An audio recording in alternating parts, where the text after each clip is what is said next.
राजा थे ना, वो शब्दवेदी बाण जानते थे। शब्दवेदी बाण दशरथ महाराज जानते थे, है ना। शब्द मतलब आवाज सुनकर पहचान जाते कि यहाँ है चीज।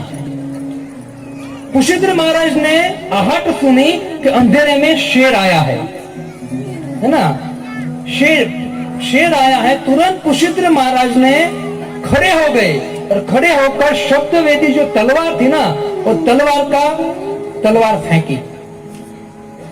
उसने सोचा कि गाय की रक्षा के लिए मैं शेर को मार दूंगा, लेकिन हुआ ऐसा भक्त दुर्भाग्यवश, पुष्यित्र राजा ने जैसी तलवार फेंकी ना, तो हुआ ऐसा कि तलवार गई, लेकिन शेर तो छटक गया। शेर निकल गया साइड में, लेकिन शेर का कान है ना, वो कट गया। शेर का कान कट गया तलवार से, और वही तलवार गाय के गला को काटकर चली गई। गाय का गला कट गया। सुबह हुई, देखा, पुष्यित्र राजा को पता चला, अरे बाप रे, क्या हो गया। मैंने शेर जानकर मैंने गाय की हत्या कर दिया। पुष्यित्र राजा रोने लगे। अब देखो भक्तों, उस राज्य से जो खिरक गौशाला बहुत दूर थी। पुष्यित्र राजा ने सुबह तुरंत पता चला मैंने गाय की हत्या कर दी है, गुरु को बुलाया, वशिष्ठ को बुलाया, पिताजी को बुलाया और कहा कि हे पिताजी, हे गुरुवर, मुझसे बहुत बड़ी गलती हो गई है। क्या? तो कहा मुझसे गाय की हत्या, गौ हत्या हो गई है। वशिष्ठ मुनि गुस्से हो गए। अब देखो, बेचारे की भूल नहीं थी, उनकी भूल नहीं थी, है ना। अपने आप उसने जानबूझकर तो मारा नहीं था, लेकिन फिर भी वशिष्ठ ने कहा कैसा कार्य तुझसे हुआ, कैसे तूने गाय की हत्या। गाय की रक्षा करना क्षत्रिय का धर्म होता है। देखो, पुष्यित्र महाराज सत्य बोल गए कि मैंने गाय की हत्या की है।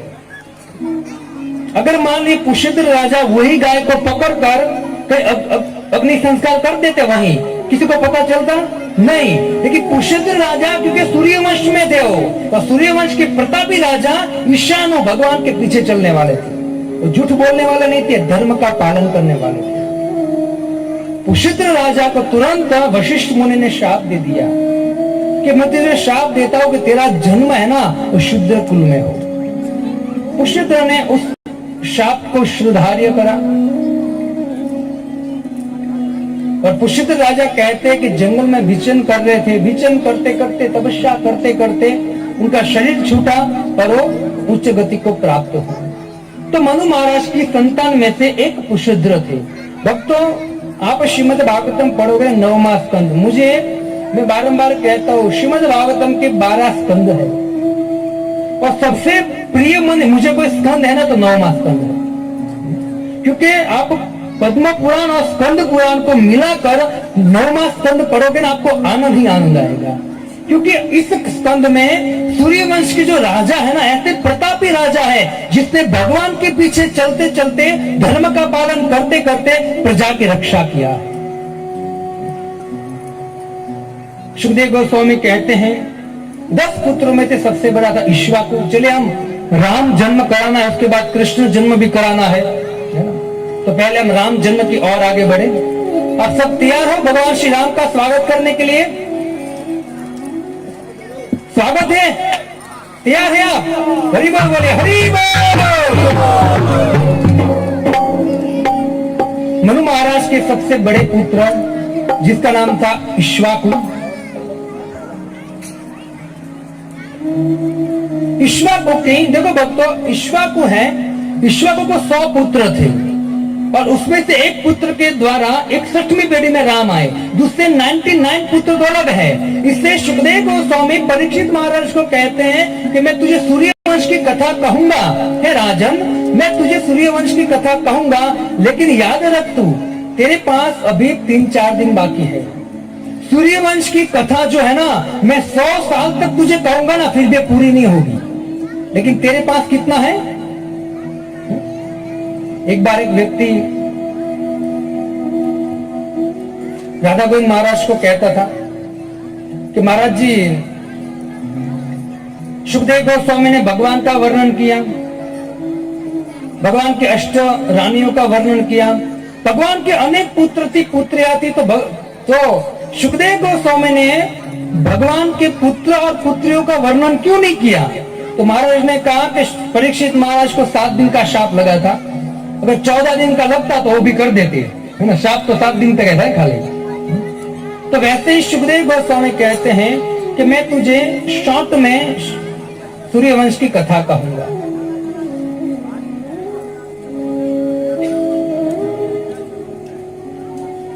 इक्ष्वाकु सबसे बड़े पुत्र, इक्ष्वाकु के पुत्र हुए विकुक्षी, विकुक्षी के पुत्र है पुरंजय। कौन हुए? पुरंजय। ये पुरंजय जो है,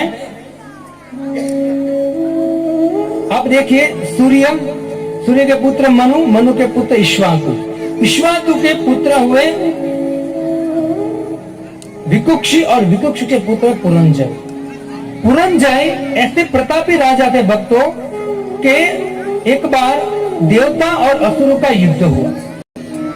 अब असुर इतने बलवान थे कि देवता का राजा इंद्र पृथ्वीलोक में आया और पुरंजय राजा को कहा कि हे राजन, आप हमारी रक्षा कीजिए और असुरों को परास्त कीजिए। पुरंजय राजा इंद्र के साथ अपने योग बल से स्वर्ग में गए और स्वर्ग में जाकर पुरंजय राजा कहते हैं कि इंद्र, मैं असुरों को पराजय करूंगा, लेकिन मेरी एक शर्त है। क्या है? तो कहा कि तू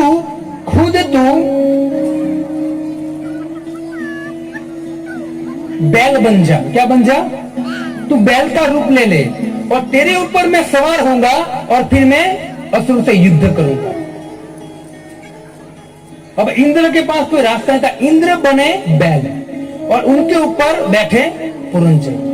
इसमें एक पुरंजय का नाम पड़ा कुकुस्थ। क्या पड़ा? कुकुस। कुकु मतलब क्या होता है? जो पीठ होती है ना बैल के ऊपर वो आता है ना, क्या बोलते हैं उनको? कुबर होता है मतलब। तो वो होने के कारण उनका नाम पड़ा कुकुस्थ। आप जब भगवान श्री राम की कथा सुनोगे ना, तो भगवान श्री राम के अनेक नाम है, उसमें से एक नाम है कुकुस्थ नंदन। क्या नाम है? कुकुस्थ नंदन। वो यहां से पड़ा है ना। पुरंजय का नाम था कुकुस्थ और इंद्र पुरंजय के वाहन बने, इससे पुरंजय का तीसरा नाम पड़ा इंद्रवा। इंद्र जिसका वाहन बन गए, इससे उनका नाम पड़ा इंद्र। देखो भक्तों, ऐसे प्रतापी राजा थे। इंद्र भी नीचे आता, हम लोग स्वर्ग में जाने की इच्छा करते, स्वर्ग का राजा इंद्र नीचे आता और सूर्यवंश के राजा को कहता कि मेरी रक्षा कीजिए। सोचिए, यह है सूर्यवंश के राजा का। मैं आपको सब बात कहने वाला नहीं हूं, शॉर्ट में फटाफट आगे बढ़ता हूं। लेकिन परीक्षित, सुखदेव गोस्वामी परीक्षित को कहते हैं कि परीक्षित, कोई व्यक्ति अगर सूर्यवंश का 61वीं पीढ़ी में प्रभु राम आए ना, उसके बीच में जितने भी राजा आए उनका नाम खानी सुन लेंगे ना, तो वो भी पवित्र हो जाएगा।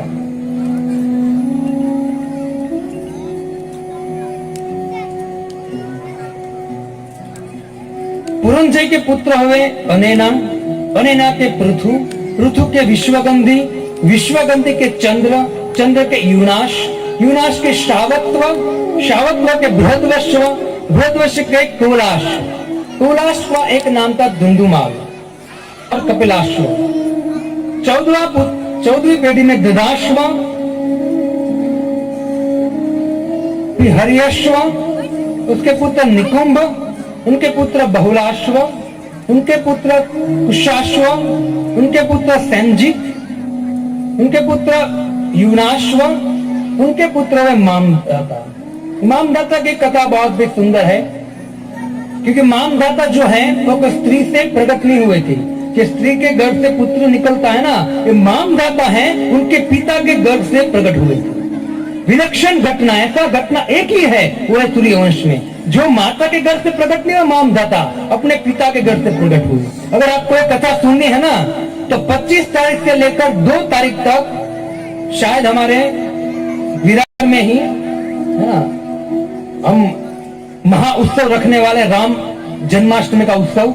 तो 6-7 दिन की वो भी हम चर्चा करेंगे वहां। अगर आप आ सको तो हम आपको एड्रेस देंगे, वहां एक चर्चा होगी, सूर्यवंश के राजाओं की विस्तार से चर्चा होगी।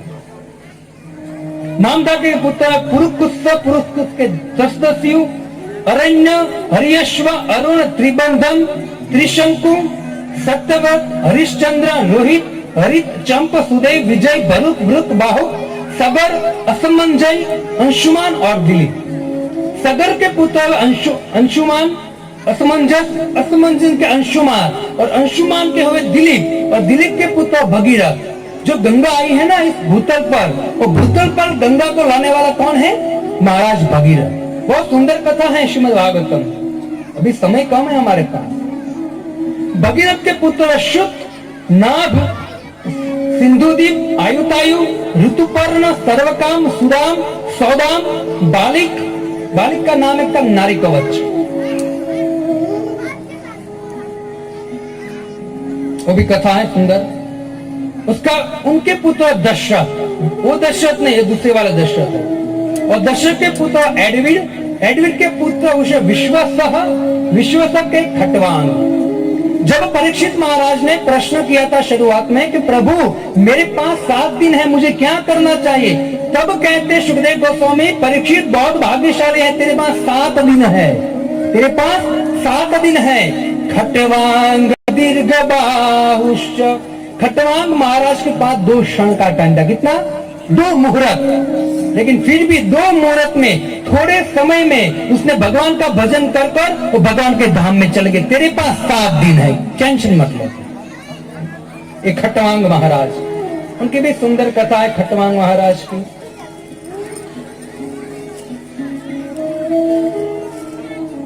खटवांग महाराज के पास भी इंद्र आया था। इंद्र ने बोला कि बारंबार असुर युद्ध करते, इंद्र खटवांग महाराज को स्वर्ग में ले गया। खटवांग महाराज ने असुर को परास्त किया। उसके बाद इंद्र ने बोला कि हे महाराज आप मांगिए क्या चाहिए। खटवांग महाराज ने कहा कि देख भाई, संपत्ति, पैसा, धन सब कुछ मेरे पास है। क्यों? क्योंकि मैं इस धरती का चक्रवर्ती राजा हूँ, मेरे पास कमी नहीं है। लेकिन मुझे चाहिए, तू देना चाहता है तो मुझे तू मुक्ति दे दे। तो बोले मुक्ति तो मैं नहीं दे सकता, मुक्ति तो मैं नहीं दे सकता, दूसरा मांग लो। खटवांग महाराज ने कहा कि अगर तू मुक्ति नहीं दे सकता तो तेरा क्या काम है, मुझे कुछ नहीं चाहिए। देखो भक्तों, पद्म पुराण में शिव जी अपने मुख से कहते हैं, मुक्ति दाता सर्वेशाम विष्णु एवं न संशय। अगर कोई व्यक्ति जीव को इस संसार से मुक्ति देने वाला कोई है तो कौन है? विष्णु एवं न संशय, दूसरा कोई मुक्ति नहीं। शिव जी अपने मुख से बोले। खटवांग ने कहा कोई बात नहीं, काम कर, मुक्ति नहीं दे सकता है तू, एक काम कर, मुझे इतना बता दे कि मेरा जीवन कितना बचा है, मेरा जीवन कितना बचा है। इंद्र ने कहा कि हे महाराज, आप खाली 2 मुहूर्त जीने वाले, 3 मुहूर्त जीने वाले हैं, मतलब 3 घंटे आसपास आप जीने वाले, ज्यादा नहीं हो। तो खटवांग ने कहा कि हे राजन, अगर तू मुझसे प्रसन्न है, मुझे कुछ देना चाहता है ना, तो काम कर, तू मुझे तुरंत हरिद्वार में गंगा के किनारे मुझे रख दे। तुरंत मुझे कहां पहुंचा दे? गंगा के किनारे। खटवांग महाराज को इंद्र ने गंगा के किनारे रखा। 2 मुहूर्त बाकी था। 2 मुहूर्त में खटवांग महाराज ने भगवान का स्मरण किया, भजन किया, और 2 मुहूर्त में उसने भगवान का धाम प्राप्त कर लिया। सुखदेव गोस्वामी कहते तू चिंता मत कर बेटा, क्योंकि उनके पास 2 मुहूर्त था, तेरे पास 7 दिन है। जब तक तू भगवान के धाम में नहीं जाएगा ना, मैं यहां से खड़ा नहीं होऊंगा, है ना। सुखदेव गोस्वामी को का परीक्षा, टेंशन मत ले। क्यों? सुखदेव गोस्वामी इतने खुमारे में क्यों थे? अपने शिष्य का उद्धार करने के लिए, क्योंकि शिष्य ही ऐसा मिला था, है ना, जिसने सच्ची शरणागति लिया था। खटवांग हुए, खटवांग के पुत्र दीर्घबाहु। अब दीर्घ, इतनी सुंदर सुंदर कथा है, चर्चा करेंगे कभी। उसके पुत्र रघु, और रघु के पुत्र हुए अज। आपको पता होना चाहिए कि राम आए, उसको कौन सा वंश कहते हैं? कौन सा वंश कहते हैं? सूर्यवंश कहते थे। अभी कौन सा वंश कहते हैं? कौन सा कुल कहते हैं? रघुकुल। हम कहते हैं रघुकुल रीति सदा चली आ रही, प्राण जाए पर वचन न जाए। तो सूर्यवंश चला आ रहा है अभी तक, लेकिन यहां आया ना रघु के पास, मतलब 58वीं पीढ़ी में आए ना, फिर वो सूर्यवंश का रघुवंश हो गया। क्या हो गया? रघुवंश। वो क्यों हो गया, उसकी बहुत लंबी कथा है। एक दिन की बात है, चलो कह ही देता हूँ, आज लेट हो जाएगा। भगवान का 2 जन्म है, राम और कृष्ण दोनों, है ना, सुनिए आप ध्यान से। महाराज रघु दान देने में एक्सपर्ट थे। तो दान देते देते महाराज रघु इतना दान देने लगे कि अपना राज्य खाली हो गया दान देते देते। उसी समय एक व्यक्ति आया जिसका नाम था भरतंतु। क्या नाम था? भरतंतु। उनके गुरु का नाम था कौशच। भरतंतु आया, लेकिन भरतंतु ने एंट्री किया अंदर राज्य में और तुरंत वहां से चला गया। तो रघु महाराज ने उनको देखा और देखकर वापस बुलाया कि भाई तू क्यों चला गया, तुझे क्या चाहिए? तू ब्राह्मण है और तू कुछ लेने के लिए आया है दक्षिणा। बोला नहीं मुझे कुछ नहीं चाहिए। नहीं, तू खाली हाथ नहीं जा सकता है। रघु महाराज कहते नहीं, तू मांग ले, क्या चाहिए? तू चिंता मत कर, तू ऐसा मत समझ कि मेरे पास कुछ नहीं है, क्योंकि मैंने सब कुछ दान में दे दिया है, मेरा राज्य खाली हो चुका है। तू चिंता मत कर, तू जो मांगेगा वो मैं तुझे दूंगा। भरतंतु कहता है कि देखो मेरे गुरु है कौष्ट, उसने मुझे शिक्षा दिया है और मुझे उनको गुरु दक्षिणा देनी है, और गुरु दक्षिणा में मुझे खाली 14 स्वर्ण मुद्रा चाहिए। कितनी? 14, 14। रघु महाराज ने कहा तुझे पता है तू किसके पास आया है? तू खाली हाथ कैसे जा सकता है? भरतंतु ने कहा मैं देख रहा हूं आपके पास कुछ है ही नहीं, क्या दोगे मुझे? रघु महाराज ने कहा तू जानता है मैं राजा हूं, मैं सूर्यवंश का राजा हूं। रघु महाराज ने तुरंत अपने सेना को बुलाया, मंत्री को, और धनुष बाण मंगाया और बाण धनुष पर रखा और मंत्र बाण के तुरंत उसने जैसे अनुसंधान किया ना भक्तों, कहा कुबेर की नगरी पर अनुसंधान किया ना, अभी खाली अनुसंधान किया ना, कुबेर की नगरी से सोने की बारिश हुई। और भरतंतु को रघु महाराज ने कहा भरतंतु जितना चाहे उठा ले। हम होते तो कहते ठहरो ट्रक लेके आता हूँ, ट्रेलर लेके आता हूँ ना, या बोनी लेके आता हूँ। भरतंतु ने खाली 14 मोहर सोना मोहर उठाई और लेकर चले गए। संतुष्टि ब्राह्मण थे। संतुष्टि ब्राह्मण होता है ना, वो मन से सुखी होता है, संतुष्टि ब्राह्मण। बाकी कितना भी आएगा वो असंतुष्टि रहेगा, है ना, कुछ भी करेगा, है ना, असंतुष्ट रहेगा। ये भरतंतु से सीखना चाहिए, है ना। इतना सोना था, खाली 14 स्वर्ण मुद्रा उठाकर अपने गुरु के पास चला गया। ये है रघु महाराज। अभी भी बहुत कथा है, लेकिन इस वंश का नाम रघु इसलिए पड़ा क्योंकि ऐसे प्रतापी राजा थे। रघु के पुत्र हुए अज, और अज के पुत्र हुए दशरथ, और दशरथ के पुत्र हुए प्रभु श्री राम। तो चलिए हम अयोध्या में जाते हैं मन से। अब पीछे गाएंगे, हम मन से अयोध्या में जाते हैं।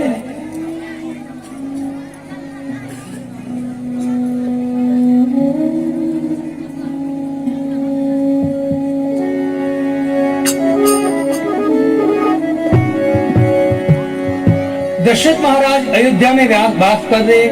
3 पत्नी हैं, कौशल्या, सुमित्रा और कैकेयी।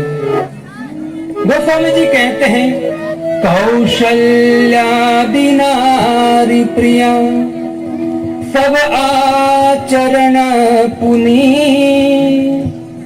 पति अनुकूल प्रेम दृढ़ हरिपद कमल बिनी। ये तीनों पत्नियां थी ना, वो अपने पति की तरह धर्म में रत थी। सब कुछ था। दशरथ महाराज 10 दिशों में राज्य करते थे, और अयोध्या जिस नगरी में कोई ऐसा योद्धा नहीं था और कोई युद्ध भी नहीं होता था वहां। क्यों? क्योंकि दशरथ महाराज के सामने कोई आंख उठाकर देखने की हिम्मत भी नहीं करता था। ऐसे प्रतापी राजा थे। लेकिन वही अवधपुरी में चलिए हम दशरथ महाराज का कुछ गुणगान गाते हैं।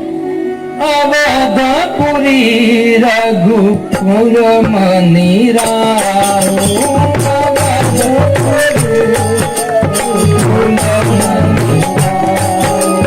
वेद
धनुष्य रहता है जिसका नाम है सारंग। सारंग पानी, पानी मतलब हाथ। जिस हाथ में सारंग नाम का धनुष्य रहता है उसमें भगवान के चरणों में दशरथ महाराज का अगाध प्रेम था।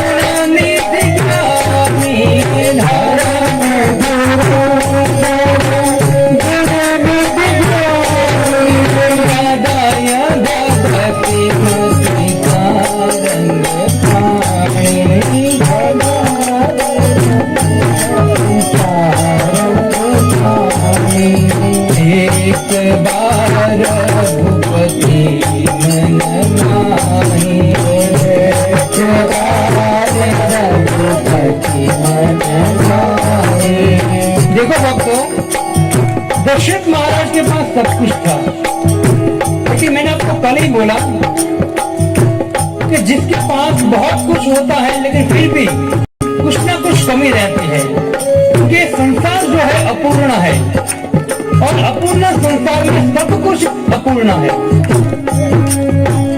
इससे सबके पास कुछ ना कुछ कमी रहती है। इतने बड़े राजा थे दशरथ, लेकिन क्या कमी थी? तुलसीदास जी कहते हैं, एक बार रघुपति मन माही, एक बार रघुपति मन माही, भरे गानी मोरे सुत नाही।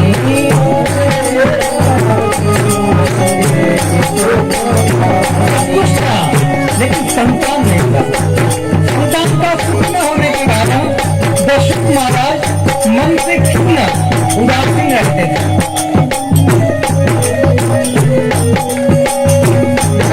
दशरथ महाराज पे दिखना चाहिए हमें। जब हम पे दुख होता है, चिंता में होते हैं ना, तो हम आजू बाजू वाले का दरवाजा खटखटाते हैं कि मेरी रक्षा करो।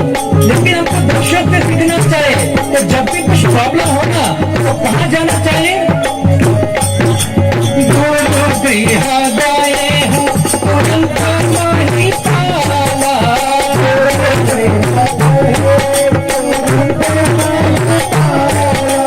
चरण लागी करी विनय विशाला, चरण लागी करी विनय विशाला।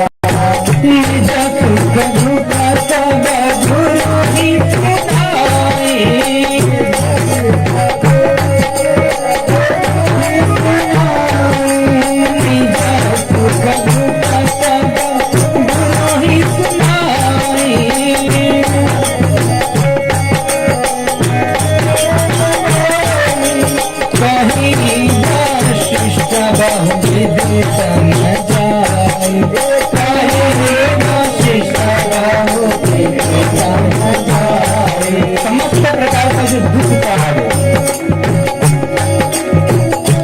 वो वशिष्ठ को सुनाया। पहले तो जाकर वशिष्ठ को प्रणाम किया और कहा कि वशिष्ठ मुनि है गुरुवर। सीधा जाकर दुख नहीं सुनाया, पहले कहा कि आपकी कृपा से राज्य चल रहा है और आपकी कृपा से समस्त प्रजा बहुत सुखी है। पहले जो गुरु की कृपा थी वो समझाया, उसके बाद कहा कि हे गुरुवर, एक दुख है कि मुझे कोई पुत्र नहीं है, आप कृपा कीजिए मुझे, क्योंकि सूर्यवंश को आगे बढ़ाने के लिए, रघुवंश को बढ़ाने के लिए कोई ऐसे तेजस्वी संतान मुझे चाहिए। तो वशिष्ठ मुनि दशरथ को कहते हैं,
कहते हैं लेकिन आपको एक यज्ञ कराना पड़ेगा, और यज्ञ किसके साथ, किसके पास करना पड़ेगा, तो वह श्रृंगी मुनि। श्रृंगी मुनि विभांडक मुनि के पुत्र थे, हम कल चर्चा करेंगे उनकी। लेकिन जैसे वशिष्ठ मुनि श्रृंगी मुनि को बुलाने को कहा, श्रृंगी ऋषि वशिष्ठ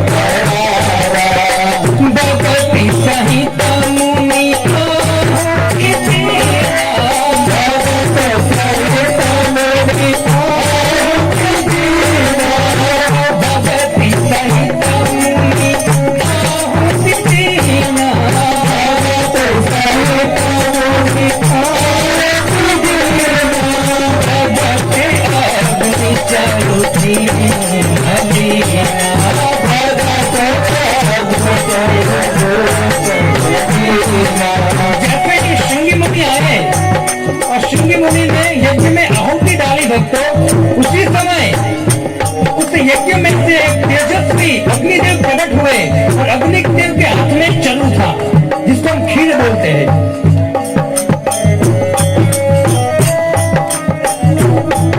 और तुरंत तो चरु जो था दशरथ के हाथ में दिया, वशिष्ठ ने दशरथ के हाथ में दिया अग्निदेव ने। दशरथ ने तुरंत गुरुदेव को आज्ञा लिया। गुरुदेव ने क्या, गुरुदेव ने कहा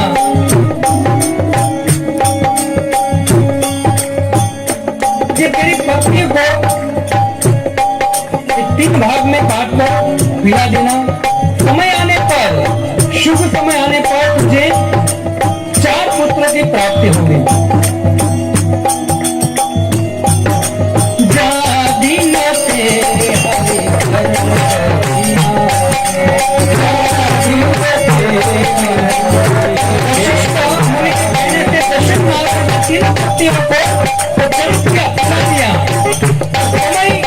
जाते हैं वो सब भी कहते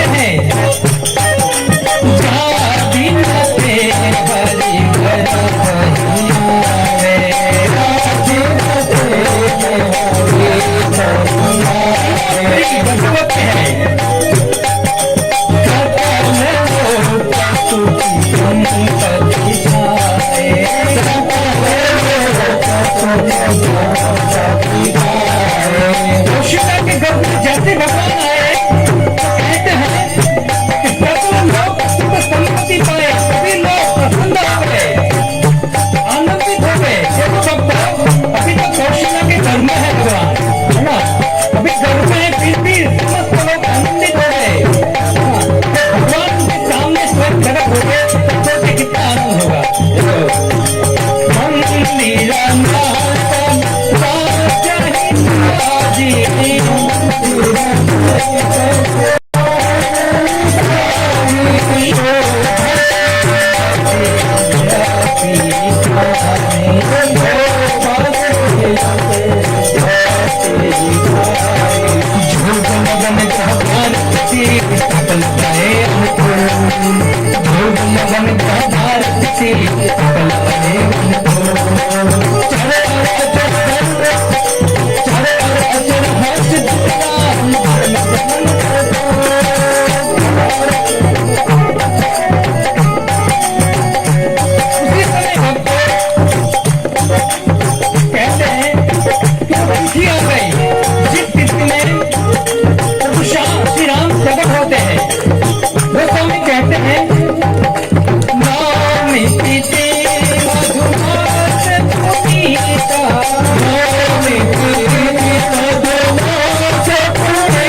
श्री राम दोपहर के 12 बजे थे तो सभी लोग विश्राम कर रहे थे। दूसरे कहते उसी समय भगवान श्री राम का प्रकट होने का समय हो गया। नदी में जल रहने लगे, वातावरण शुद्ध हो गया, पक्षी कलरव करने लगे, भक्त प्रसन्न हो गए और असुर है हृदय में भय स्थापित होने लगा।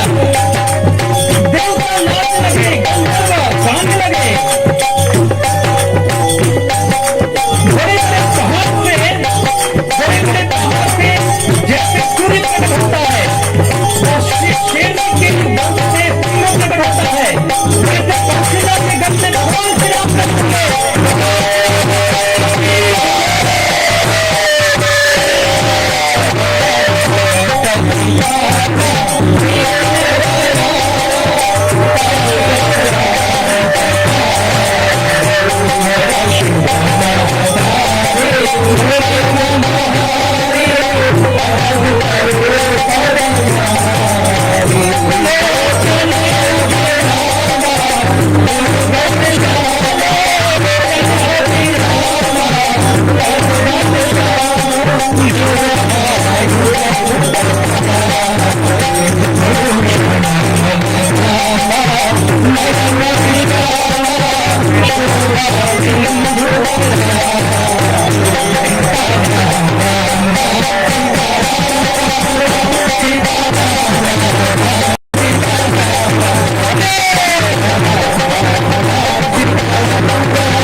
भक्तन को कृष्णा हरे हरे हरे राम राम राम राम हरे हरे। और जोर से बोले एक बार, हरे कृष्णा कृष्णा कृष्णा कृष्णा हरे हरे हरे राम राम हरे। खूब खूब धन्यवाद।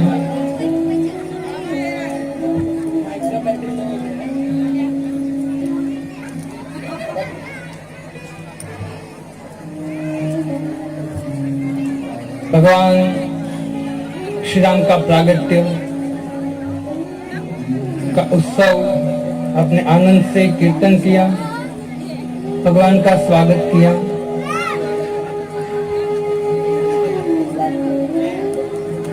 हरे कृष्णा कृष्णा कृष्णा हरे हरे हरे राम राम राम हरे हरे। आधा घंटा आप थोड़ा शांत बैठिए, क्योंकि अभी राम का जन्म हुआ है। आधा घंटे के बाद अब कृष्ण जी आने वाले हैं, क्योंकि वो तो मेरे हाथ में है ना, कब उसको प्रकट कराना। इसे आप शांति रखिए। आधा घंटे में हम वापस एक उत्सव होगा और भगवान श्री कृष्ण का प्रागट्य होगा। तो धैर्य के साथ सुनिए, ध्यान से।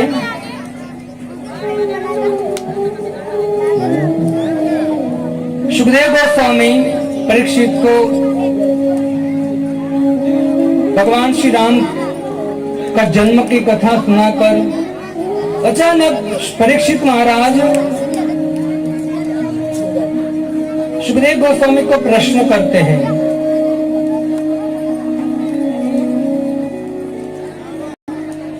परीक्षित महाराज सुखदेव गोस्वामी को कहते हैं कि हे प्रभु, आपने सूर्यवंश और चंद्रवंश की कथा मुझे सुनाई। अब कृपा कर मुझे उन भगवान की कथा सुनाइए जिस भगवान ने मेरे दादाओं और मेरी माता के गर्भ में रक्षा की है। उस भगवान श्री कृष्ण की कथा सुनाई। गायक तो विष्णु गाथा।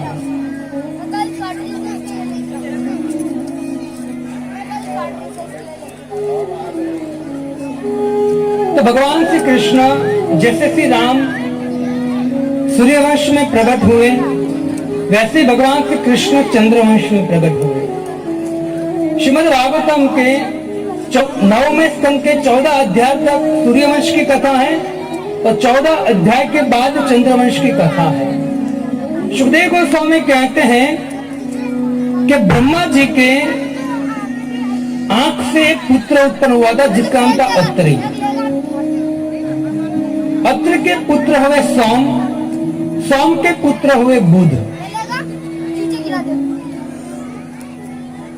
हरे कृष्णा कृष्णा कृष्णा हरे हरे हरे हरे राम राम राम हरे हरे। आप आपस में बातें मत कीजिए, यहाँ ध्यान दीजिए।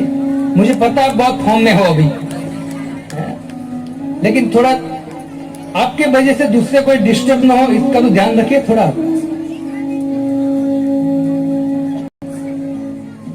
ब्रह्मा जी के पुत्र अत्रि, अत्रि के पुत्र हुए सोम मतलब चंद्र, चंद्र के पुत्र हुए बुध और बुध के पुत्र हुए पुरर्वा।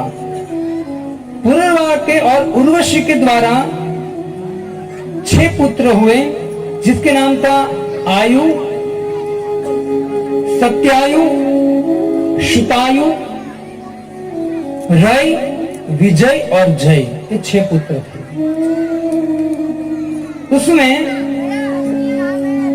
जो विजय था उनकी वंशावली गिनाते हुए सुखदेव गोस्वामी कहते हैं विजय के पुत्र हुए भीम, भीम के कांचन, कांचन के सुहोत्र, सुहोत्र के जनु मुनि जो गंगा को पी गए थे। जनु के पुत्र हुए पुरु, पुरु के बलाक, बलाक के अजब, अजब के कुश, कुश के कुशाम्ब और कुशाम्ब के गाधी और गाधी के गर्भ से प्रकट हुए विश्वामित्र। तो इस वंश का वर्णन करते हैं। 6 पुत्रों में से एक पुत्र था आयु। आयु के पुत्र हुए नहुस,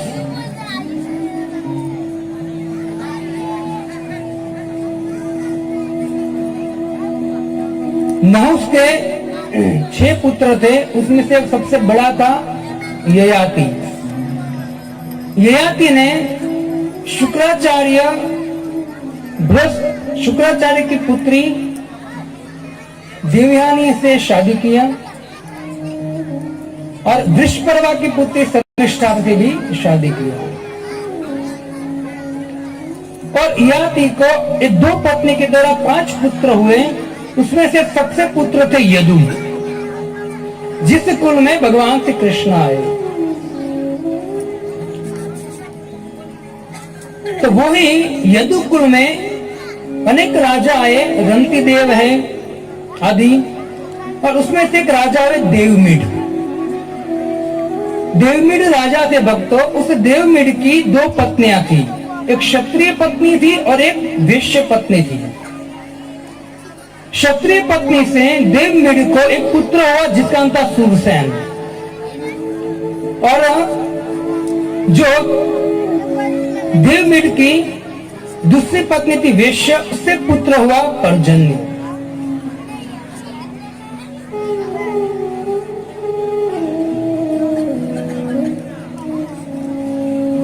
सूरसेन के पुत्र वसुदेव हुए और पर्जन्य के पुत्र हुए नंद बाबा। तो इस तरह से पूरी वंशावली है। जब सूर्यवंश का और चंद्रवंश का वर्णन कर चुके सुखदेव गोस्वामी, उसके बाद परीक्षित महाराज सुखदेव गोस्वामी को कहते हैं, हे सुखदेव गोस्वामी, कथितो वंश विस्तारो भवता सोम सूर्यो राज्ञां चो अभय वंशानां चरितम परम अद्भुतम। आपने अद्भुत चरित्र सूर्यवंश और चंद्रवंश का मुझे कहा है। अब मैं आपको निवेदन करता हूं, यदुष्य धर्मशीलस्य नितरा मुनि सत्तमा तंत्रांशेन अवतीर्णस्य विष्णु वीर्याणि संशय। यदु के कुल में जो भगवान स्वयं कृष्ण प्रकट हुए, उस कृष्ण की मुझे कथा कहो। जिज्ञासा किया परीक्षित महाराज ने। परीक्षित महाराज ने जैसे ही भगवान की कथा सुनने की इच्छा किया ना भक्तों, तुरंत सुखदेव गोस्वामी कहते हैं,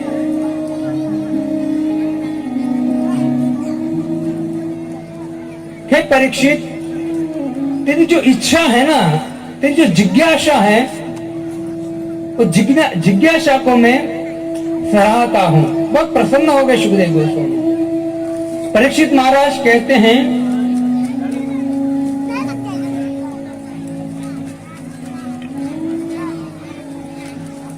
कि महाभारत के युद्ध में कौरव की जो सेना थी, समुद्र के समान थी, और उसमें हमारे जो पिता थे, दादा थे, वो दादा कुछ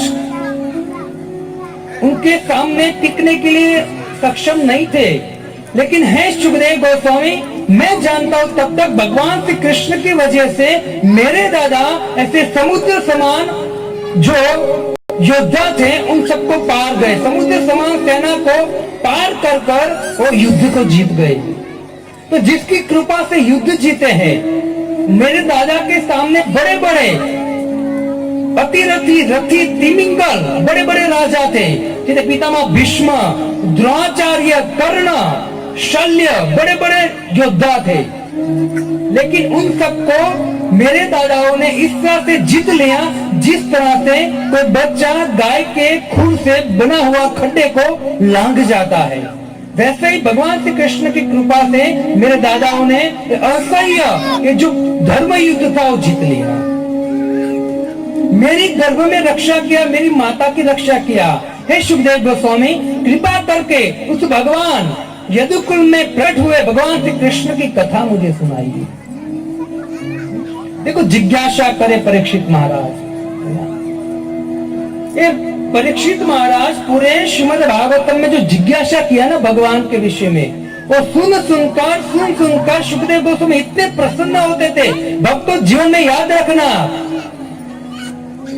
हम सब हमारे बॉस को प्रसन्न करना चाहते हैं, हमारी पत्नी को प्रसन्न करना चाहते हैं, पति को प्रसन्न करना चाहते हैं, सगा संबंधियों को पसंद करना चाहते हैं, लेकिन कितना भी मेहनत करो इस संसार नश्वर है, अपूर्ण है, कभी भी वो लोग प्रसन्न नहीं होगी। लेकिन अगर आपने सच्चे श्रीमद् भागवतम भगवत गीता जानने वाले गुरु को प्रसन्न कर लिया ना, तो वही गुरु आपको भगवान दे देंगे। सुखदेव गोस्वामी को प्रसन्न कर लिया परीक्षित ने। कैसे? उसने प्रश्न किया कि मुझे कथा कहो। किसकी कथा कहो? भगवान श्री कृष्ण की। अब देखिए महाभारत के युद्ध में पितामह भीष्म ने दुर्योधन के सामने प्रतिज्ञा ले ली, कल या तो मैं नहीं रहूंगा या तो 5 पांडवों में से एक नहीं रहेगा। प्रतिज्ञा ले ली और तुरंत दुर्योधन को कहा कि हे दुर्योधन, तेरी पत्नी वृषभा है, उस वृषभा को मेरे पास भेजना सुबह सुबह मंगल आरती में, मंगल आरती से पहले। मैं उसे आयुष्मान भव का वरदान दूंगा, मैं आयुष्मान भव का वरदान दूंगा, तू मरेगा नहीं, तू युद्ध जीतेगा, चिंता मत कर, और तेरी जो पत्नी है ना वो प्रसन्न हो जाएगी। अब देखो पितामह भीष्म तो बोल गए, लेकिन अंतर्यामी तो भगवान है ना, भगवान सब जान गए। भगवान श्री कृष्ण ने रात में अर्जुन को तुरंत जगाया। अर्जुन को जगाकर अर्जुन को कहते कि अर्जुन क्यों सो रहा है, खड़ा हो जा। अर्जुन ने कहा क्या हुआ प्रभु? तो बोला तुझे पता है, तुझे पता है वो पितामह भीष्म तुम्हारे दादा ने वहां प्रतिज्ञा ली है, कल तुम 5 भाई में से एक भी नहीं रहोगे, है ना, और यहाँ सो रहे हो तुम सब। अर्जुन ने कहा हाँ प्रभु जी, अब आप देखो, वो तो आपको देखना है, वो डिपार्टमेंट आपका है, आपके भक्तों की रक्षा करना वो डिपार्टमेंट आपका है। लड़ेंगे हम, लेकिन रक्षा करना किसका डिपार्टमेंट? आपका है। आपने तो भगवत गीता में कहा है क्षिप्रम भवति धर्मात्मा शश्वत शांति निगच्छति कौन्तेय प्रतिजाने ही नमे भक्ता प्रणश्यते। अर्जुन, मेरे भक्तों का कभी नाश नहीं होता है। अर्जुन ने कहा आपने इतनी बड़ी प्रतिज्ञा ले लिया है, मुझे क्यों परेशान कर रहे हो? आप जो देखो पितामह भीष्म जो प्रतिज्ञा ले, मुझे क्या लेना देना। ऐसा बोलकर अर्जुन कंबल ओढ़कर वापस सो गया। भगवान ने कहा तो खरे है मेरे भक्त। तुरंत भगवान द्रौपदी के पास गए, द्रौपदी को बोला कृष्णा जाग, तुझे तेरे 5 पति जीवित चाहिए कर? तो बोला हाँ भैया। तो बोला चल, तो कहाँ जाना है? कुछ मत बोल, चल मेरे साथ। कृष्णा मतलब द्रौपदी भगवान के साथ जा रही है। बार-बार द्रौपदी पूछ रही है कि प्रभु कहाँ जाना है, कहाँ जाना है? भगवान ने कहा एक शब्द नहीं बोलना, मेरे पीछे पीछे चल। भीष्म पितामह जिस शिविर में थे ना, उस शिविर के पास ले गए और वहां जाकर पितामह भीष्म के शिविर के पास जाकर भगवान श्री कृष्ण द्रौपदी को कहते थे चप्पल मुझे दे दे। चप्पल लिए और भगवान ने चप्पल लेकर अपने यहाँ रख दिए, है ना। भक्त की तो रक्षा करते, इससे भक्त वत्सल है भगवान। अब द्रौपदी ने कहा क्या करना है मुझे बोलिए। तो बोले पितामह भीष्म अंदर ध्यान में बैठे थे, 2:30 बजे थे सुबह के, 2:30-3 बजे थे। बोले तुझे कुछ नहीं करना है, क्योंकि जो अर्जुन दुर्योधन की पत्नी थी उनको पितामह भीष्म ने 3:30-4 बजे बुलाया होगा। उससे पहले भगवान द्रौपदी को लेकर पहुंच गए वहां। और जैसे द्रौपदी को बोला अंदर जा, तुझे कुछ बोलना नहीं है, तुझे वहां जाकर खाली नीचे बैठकर ऐसे उनके सामने 2 हाथ जोड़कर बैठना है, दूसरा कुछ नहीं करना। द्रौपदी ने चप्पल ले लिया। भगवान द्रौपदी चलकर पितामह भीष्म के शिविर में गई और जैसे शिविर में गई पितामह भीष्म को लगा कि दुर्योधन की पत्नी विश्वा है। तुरंत पितामह भीष्म ने विश्वा समझकर दोनों हाथ से कहा आयुष्मान भव।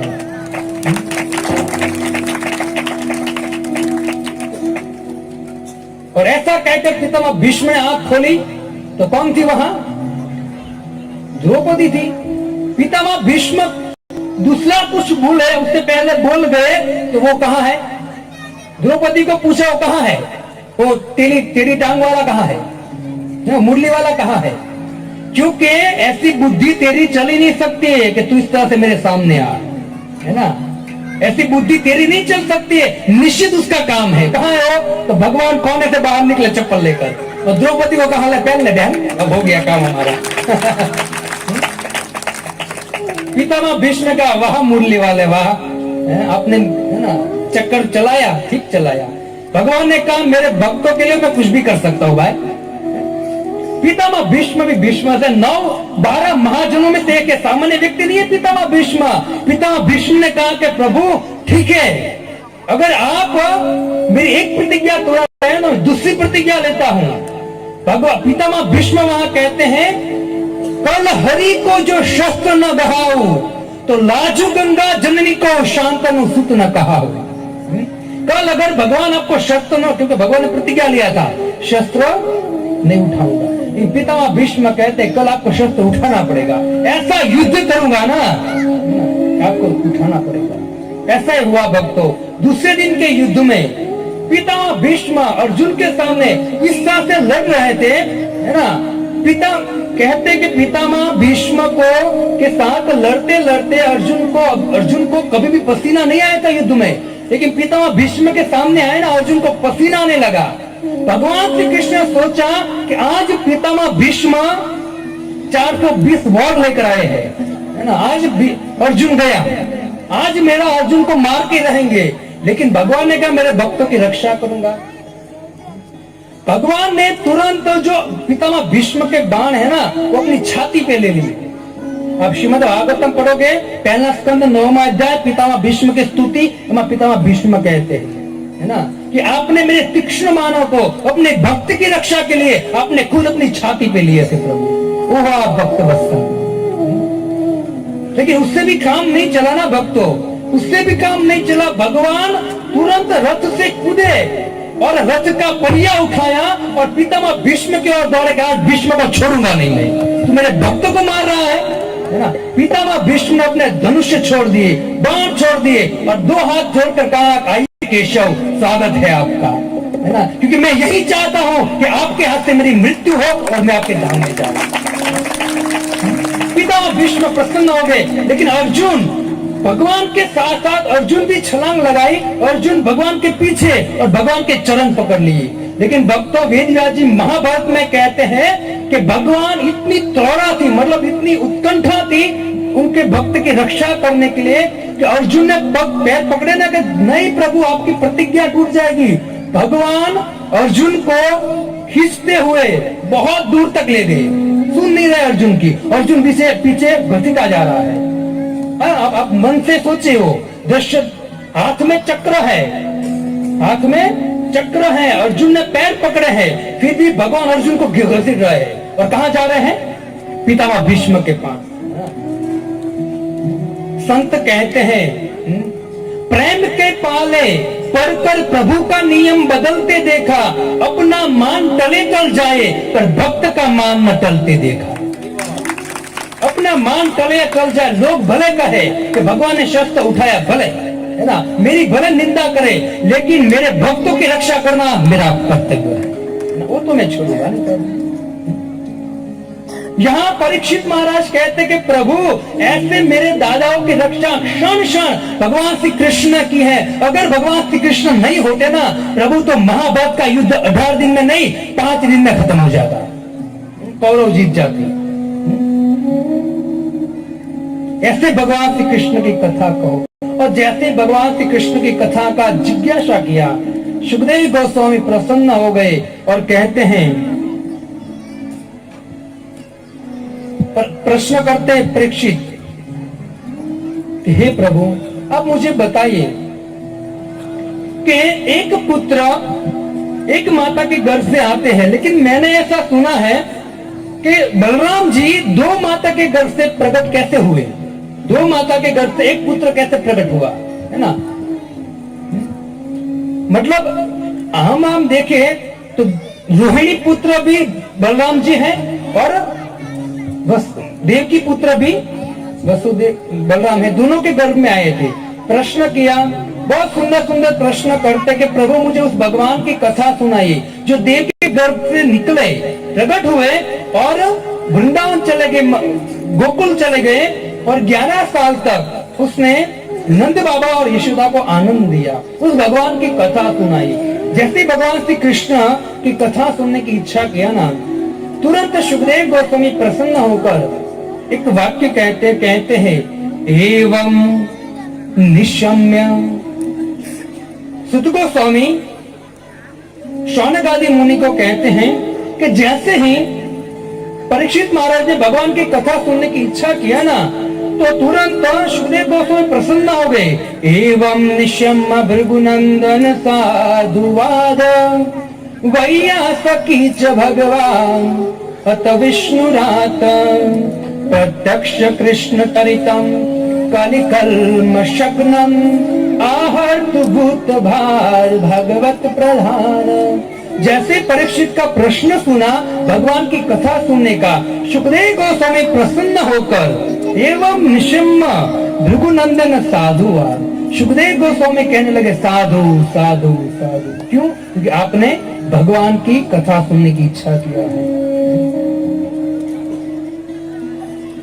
हे परीक्षित, मैं तुझे ऐसी कथा को प्रत्यक्ष कृष्ण चरितम, मैं भगवान श्री कृष्ण की चरित कथा कहूंगा जिससे कली कलमश शग्नम, इस कलयुग में जितने दुख है, चिंता है, उपाधि है, उससे ग्रस्त है मनुष्य, अगर एक कथा भगवान की सुनेंगे ना, वो व्यक्ति चिंता उपाधि से मुक्त हो जाएंगे। ऐसी मैं तुझे कथा कहूंगा। और आगे सुखदेव गोस्वामी कहते हैं, परीक्षित, सम्यक व्यवस्थिता बुद्ध्या स्तव राजर्षि सत्तम वासुदेव कथायाम ते यज्जात्या नष्ट की मति। वो कहते हैं सुखदेव गोस्वामी परीक्षित को, सम्यक व्यवस्थिता ते बुद्धिया है परीक्षित, वास्तव में तेरी जो बुद्धि है ना, प्रज्ञा एकदम बेस्ट है। आपकी बुद्धि कैसे है? बेस्ट है। मैं आपको पहले दिन कहा था, बुद्धि देने वाले भगवान है ना, और हमारी बुद्धि भोग में लगने के कारण शास्त्र के वाक्य पकड़ नहीं रही है। पर एक सुखदेव गोस्वामी कहते कि वास्तविक उनकी बुद्धि अच्छी है, उनकी बुद्धि सुष्टु है। जो व्यक्ति भगवान की कथा सुनता है और भगवान का नाम लेता है, उसकी बुद्धि सुंदर है। सम्यक व्यवस्थिता ते बुद्धिया राजर्षि तव सत्तम, आपकी जो बुद्धि है ना, एकदम बेस्ट है। आपकी बुद्धि क्यों बेस्ट है? तो कहते हैं वासुदेव कथायाम ते यज्जात्या नष्ट की रतिम, आपकी बुद्धि है रत हो गई। किसमें रत हो गई है? किसमें रत हो गई? तो क्या? वासुदेव कथायाम ते, वासुदेव की कथा में समाधि में थे। परीक्षित महाराज है ना, इतने आनंदित हैं, बारंबार प्रश्न कर रहे। देखो भक्तों, परीक्षित महाराज जब मृगया करने जंगल में गए ना, 2 कलाक में उसको प्यास लग गई और उसने एक ऋषि का अपराध कर दिया। यहाँ सुखदेव, परीक्षित महाराज सुखदेव के सामने कितने दिन बैठे हैं? ये कितना है? चौथा दिन है, चौथे दिन का एंड है ना। लेकिन वो पानी नहीं मांग रहे। क्या नहीं मांग रहे हैं? पानी भी नहीं मांग रहे हैं। मतलब जंगल में गए शिकार करने, 2 घंटे में प्यास लग गई, लेकिन भगवान की कथा सुनने में इतना आनंद आ रहा है कि उनको भूख प्यास कहाँ गई उनको पता ही नहीं। ये भगवान की कथा। आप लोग भी 2-2.5 घंटे से बैठे हो, मैं देख रहा हूँ, है ना। और आपका भी, सबका भी चेहरा जो ध्यान से सुन रहे, उसका खिला हुआ है। क्यों? क्योंकि भगवान की कथा आनंद आ रहा है ना। क्योंकि भगवान का स्वरूप आनंदमय है और हम भी आनंद सुख चाहते हैं। लेकिन जब कोई व्यक्ति भगवान को अपनाएगा ना, भगवान की कथा को अपनाएगा, भगवान के नाम को अपनाएगा, तब जाके आनंद मिलेगा। बाकी कहीं आनंद नहीं है। तो वास्तविक आनंद तो कथा में, भगवान के नाम में है। और आगे कहते कि हे प्रभु, आप मुझे भगवान श्री कृष्ण की कथा सुनाए। सुखदेव गोस्वामी कहते हैं कि बेटा, तेरी बुद्धि है एकदम सुष्टु है ना, और ऐसी बुद्धि वाले व्यक्ति को मैं बारंबार कथा सुनाऊंगा। क्यों? तेरी रति भगवान में लगी है। और कहते हैं वासुदेव कथा प्रश्न पुंसा स्त्री न पुनाति ही भक्तम पुच्छतम श्रोतमम पाद सलिलम यथा। जो व्यक्ति भगवान की कथा सुनता है जो भगवान की कथा सुनाता है ना, और जो भगवान के विषय में प्रश्न करता है ना, मतलब जो प्रश्न करता है, जो प्रश्न का जवाब देता है और प्रश्न का जवाब सुनता है, वो तीनों का कल्याण हो जाता है। इसे सुनने का वाला भी कल्याण है, बोलने वाला का भी कल्याण है, और प्रश्न करने वाला। ये प्रश्न किया है परीक्षित महाराज ने, और प्रश्न का जवाब कौन देंगे? सुखदेव गोस्वामी। और वो प्रश्न का जवाब कौन सुनेंगे? प्रश्न का जवाब कौन सुनेंगे? हम सुन रहे हैं, आप लोग सुन रहे हैं ना, हम सुन रहे हैं। सुखदेव गोस्वामी के सबका कल्याण हो जाएगा। एक दिन की बात है भक्तों, सुखदेव गोस्वामी कहते कि हे परीक्षित, एक दिन की बात है कि पृथ्वी असुरों से आप्लावित हो चुकी थी और पृथ्वी बहुत दुखी थी, और दुख के कारण पृथ्वी किसको सुनाए अपना दुख? क्योंकि असुर का आतंक था, पाप ही पाप कर रहे थे असुर। तो पृथ्वी गाय का रूप लेकर ब्रह्मा जी के पास गई, और ब्रह्मा जी के पास गई और ब्रह्मा जी को प्रणाम किया। वसुंधरा, पृथ्वी का नाम एक है वसुंधरा।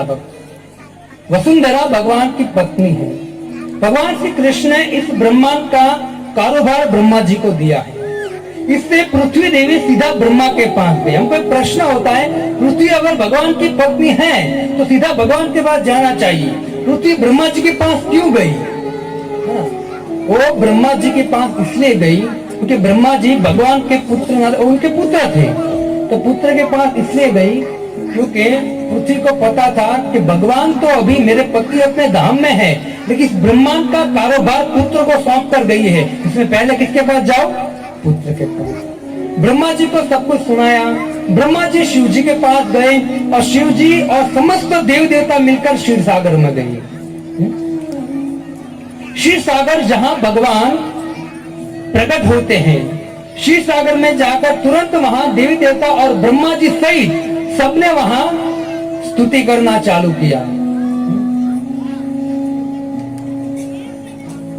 क्योंकि शिव जी कहते हैं कि वास्तव में रामायण में भी पार्वती को कहते हैं कि जब जब भगवान को प्रकट कराना है तो ब्रह्मा जी मुझे कहते हैं, और मैं और ब्रह्मा जी देवताओं को लेकर क्षीर सागर जाते हैं, और हम बहुत बड़ी स्तुति करते हैं। स्तुति से भगवान प्रकट नहीं होते हैं, है ना। तब शिव जी कहते कि मैं उनको कहता हूँ कि भगवान कैसे प्रकट होंगे, है ना।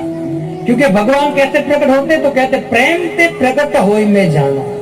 भगवान कैसे प्रकट होते हैं? प्रेम से।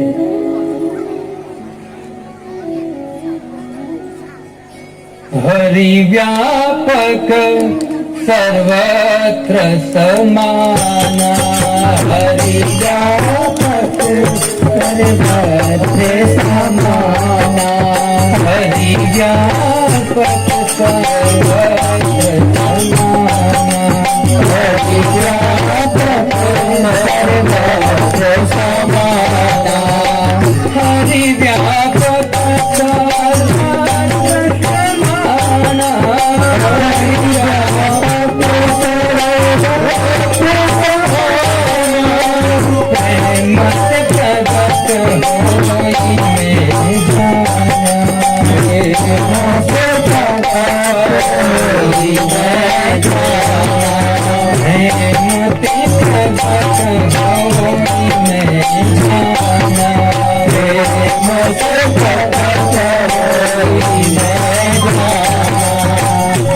शिव जी कह रहे हैं कि भगवान प्रेम से प्रकट होते हैं, और भगवान को प्रसन्न करना है ना, तो क्या करना पड़ेगा? तो कहते कीर्तन करना पड़ेगा। जब भगवान के नाम का कीर्तन करते हैं ना, तो भगवान कहते हैं कि मैं कीर्तन से बड़ा प्रसन्न होता हूँ। तो सभी लोग मेरे पीछे बोलिए, मेरे